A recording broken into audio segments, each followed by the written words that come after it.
I'm about to do something terrible. In the DC movie The Flashpoint Paradox, the Flash tried to run into the past to save his mother's life from the Reverse Flash. This turned the world into a post-apocalyptic nightmare, so he was forced to return to the past to allow Reverse Flash to continue. His noble act of sacrifice recreated the world and changed the history of every DC hero. So, naturally, I think this is how Deadpool is going to create the MCU, just for the lulz.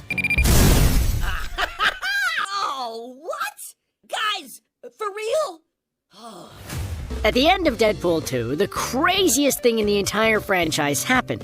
Wade gained the power to travel through time. So of course he used it to make fourth wall breaking jokes about old X-Men movies and that horrible Ryan Reynolds he's always talking about. In the X-Men cinematic universe, though, this could be the explanation behind the many continuity errors in the movie series. The most notable of these errors included the multiple versions of the characters Angel, Toad, Bolivar Trask, and Moira McTaggart. Every single change that he made in the timeline could have caused a different timeline to sprout off of the main one. According to official MCU time travel physics, this is exactly what happens every time you mess with the timeline. Owen Wilson's character in Loki shows us that these are variant timelines. He then illustrates this point with a special holographic PowerPoint presentation before showing the variants as branches on the main timeline's tree. If you think about it, that's the only real explanation behind that time travel scene. Got it! No, I don't. We see Wade take out the X-Men Origins version of Deadpool, which doesn't make any sense. Wade's origin was depicted with graphic detail in the first Deadpool, and thankfully, there was no scene where he was a weird smoothie of all the other X-Men. The only way our Wade could interact with Origins Wade is if Wade created the variant timeline he exists in.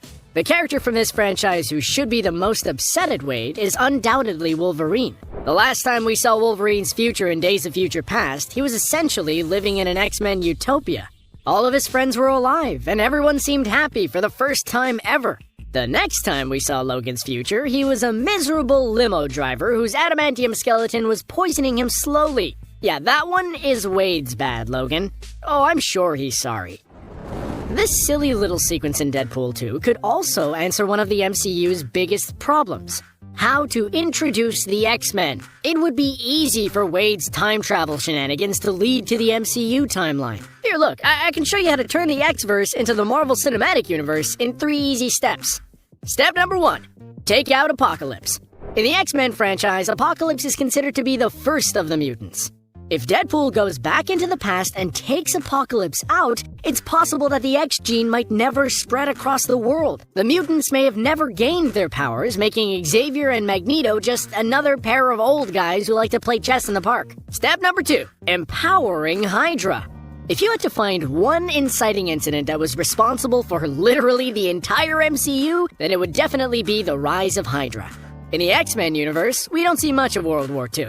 It's certainly possible that Hydra existed in this timeline too. It even stands to reason that someone like Sebastian Shaw could have been a Hydra agent all along. The difference could have been something as simple as Wolverine existing. I mean, if Logan squared off against Red Skull, he wouldn't have a big dramatic staring contest. He'd just leap over and deal with him the way that Wolverine deals with problems. This would have stopped the creation of Captain America, the rise of Howard Stark, and the discovery of the Tesseract, which brought in the Asgardians, Thanos, and Captain Marvel. Step number 3, take out Jean Grey. Regardless of whether or not she's a mutant, Jean Grey seems to be destined to be the host of the Phoenix Force. This is a problem I could easily see Wade stop just as she starts attacking people. Why would he do that? Because it would be another great X-Men franchise joke. No, you already did the Dark Phoenix arc twice, Jean. You don't get to do it again, not on my watch. So how would Wade destroying the X-Men lead to Wade bringing the X-Men into the MCU? Well, it's been noted already by the Ancient One and the Time Variance Authority that variant timelines are not a good thing.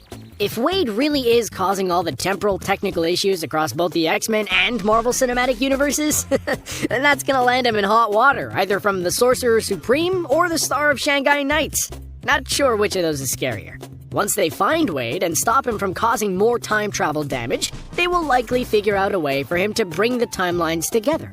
In comic book science terms, they could be taking Deadpool's variant-causing Flashpoint and turning it into a Crisis on Infinite Earths universal merge. This is probably covered in orientation at Star Labs by this point. This could be a way for X-Men characters to integrate into the series, only with new actors playing them and a new shared history. While it does seem like a stretch, it also seems like a strong possibility considering what we know about Deadpool 3. From people like Kevin Feige and Ryan Reynolds, we've learned that the third Deadpool film will be a sequel to the other two, will be set in the MCU, and will be R-rated. That means that all the zany, raunchy, fourth wall breaking madness from the last two films will be intact and somehow in the MCU. Deadpool is the only franchise that could take an idea as wild as this and make it into a funny adventure. Not only could it feature cameos from Benedict Cumberbatch to Tom Hiddleston, we could also see Deadpool jumping into other variant timelines off of the MCU, like the What If worlds, and one where Tom Cruise is Iron Man, like he very nearly was in the MCU proper. Hey, the second one got Brad Pitt to cameo for like 3 frames as the Vanisher, so anything's possible.